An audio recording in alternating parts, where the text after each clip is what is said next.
السلام علیکم ناظرین، آپ دیکھ رہے ہیں اپنا چاق گجرتوں کو کہتے ہیں خوش آمدید۔ ہندوستانی بحریہ کے 8 سابق فوجی میں سے کچھ کے اہل خانہ جو اس وقت حراست میں ہیں اور قطر میں ان کا مقدمہ زیر سماعت ہے، انہوں نے ملک کے امیر سے معافی کی درخواست کی ہے۔ ذرائع کے مطابق درخواست کا اشارہ ان سابق فوجیوں کی طرف ہے جن کی عمر زیادہ تر 60 سال سے زیادہ ہے، اور یہ واضح نہیں ہے کہ ان کے خلاف کیا الزامات عائد کیے گئے ہیں اور مقدمے کی سماعت مکمل ہونے میں کتنا وقت لگے گا۔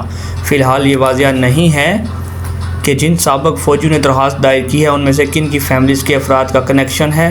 سنڈے گارڈین کی ایک رپورٹ سے پتہ چلتا ہے کہ درخواست اس سال 4 جون سے قبل دائر کی گئی تھی، اگرچہ قطری حکومت نے ابھی تک باضابطہ طور پر اعلان نہیں کیا کہ سابق فوجیوں پر کیا الزام عائد کیا گیا ہے، لیکن دی ٹربیون نے اپریل میں رپورٹ کیا تھا کہ ان پر اسرائیل کے لیے جاسوسی کا الزام عائد کیا گیا اور انہیں سزا موت کا سامنا کرنا پڑے گا۔ قطر نے دسمبر 2008 سے جنوری 2009 کے درمیان غزہ کی پٹی میں 3 ہفتے تک جاری رہنے والے مسلح تنازع کے بعد اسرائیل کے ساتھ سفارتی تعلقات منقطع کر لیے تھے۔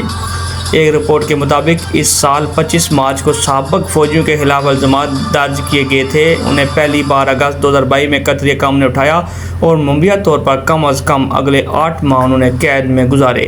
ان کی جانب سے قطری حکومت کو دی گئی ضمانت کی درخواستیں گزشتہ سال دسمبر سے لگاتار 8 بار مسترد ہو چکی ہیں۔ سابق فوجیوں میں کیپٹن نوتیج سنگھ گل، کیپٹن بریندر کمار رامو، captain Saurabh Singh, commander Amit Nagpal, commander Purnendu Tiwari, commander سگنا کرپلا، کمانڈر سنجیو گپتا اور سالارا گیش شامل ہیں۔ وہ قطر کے دارالحکومت